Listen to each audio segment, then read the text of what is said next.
বলছিলাম একটি ছেলে স্কুল থেকে দশম শ্রেণীর ছাত্র। স্কুল থেকে তার ব্যাগ বই সবকিছু গুছিয়ে বাসায় চলে এসেছে। এসে সে ঘরের মধ্যে বন্দি করে নিজেকে কান্নাকাটি করতেছে। এখন সন্ধ্যাবেলা বাবা বাসায় এসেছে। বাবা কি? মুচি। বাবা কি পেশায়? মুচি। তো বাবা জিজ্ঞেস করছে যে খোকা তুমি কাঁদতেছো কেন? বলছে খোকা তুমি কাঁদতেছো কেন?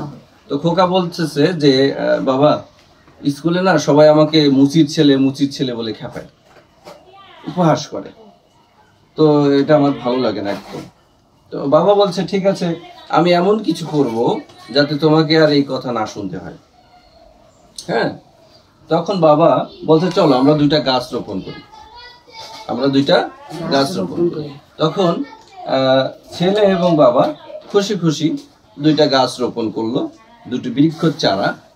এবং বাবা বলছে আমি আমার গাছে পাশেই ছিল একটা নর্দমার নোংরা পানি আমার কাছে দেবো, আর তুমি দেবে কি? আমাদের বাসার যে টিউবওয়েল আছে সেই টিউবওয়েলের বিশুদ্ধ পানি তুমি দেবে এখানে। ছেলেকে বলছে। ছেলে বলল ঠিক আছে। কিছুদিন পরে হলো কি, বাবার গাছটা যেন একটু বেশি গ্রোথ হয়েছে ছেলের চেয়ে। তো ছেলে এটা দেখে একটু অখুশি হয়েছে। বলছে বাবা আমি ভালো পানি দিলাম, বেশি যত্ন করলাম, তুমি নোংরা পানি দিয়েছো, অথচ তোমার গাছটি বেশি গ্রোথ হয়েছে কেন? তো বাবা তখন চমৎকার একটি উত্তর দিয়েছে। উত্তরটা ছিল যে নোংরা পানি যেমন গাছের গ্রোথকে নষ্ট করতে পারে না, তেমনি আমাদের আশেপাশে থাকা নোংরা মানুষও আমাদের গ্রোথকে নষ্ট করতে পারে না। তোমার বিদ্যালয়ে যে সমস্ত তোমার সহপাঠীরা তোমাকে মুচির ছেলে বলে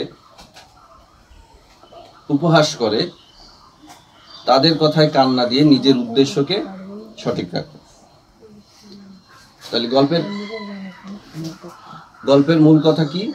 যে নোংরা পানি যেমন গাছের গ্রোথ কি আছে, নোংরা পানি যদি গাছে দিই তা কাজ হবে না? হবে। গাছ বাড়বে না? গাছের বাড়ার প্রক্রিয়া কি থেমে যাবে নাকি? নো।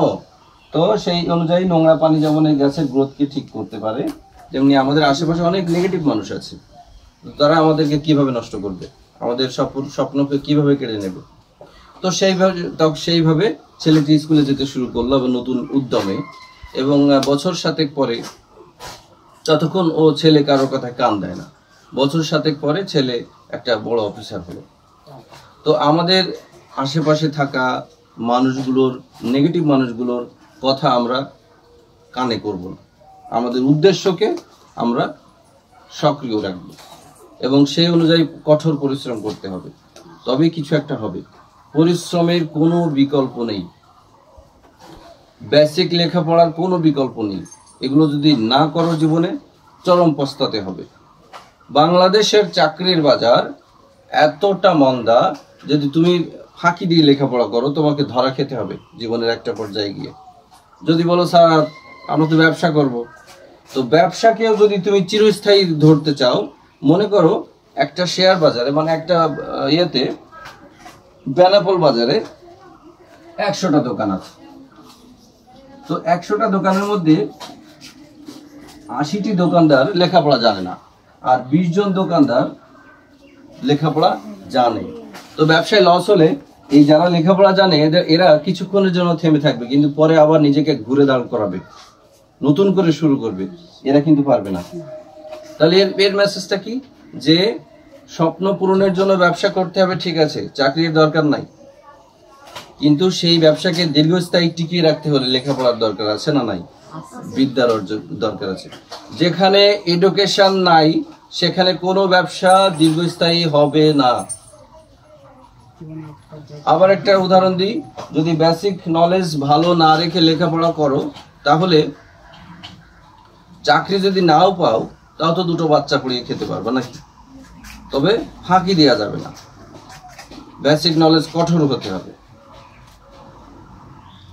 অর্থাৎ যতটুকু শিখবে মনোযোগ দিয়ে শিখবে এবং নিজের জন্য শিখবে, নিজের জন্য বাঁচবে।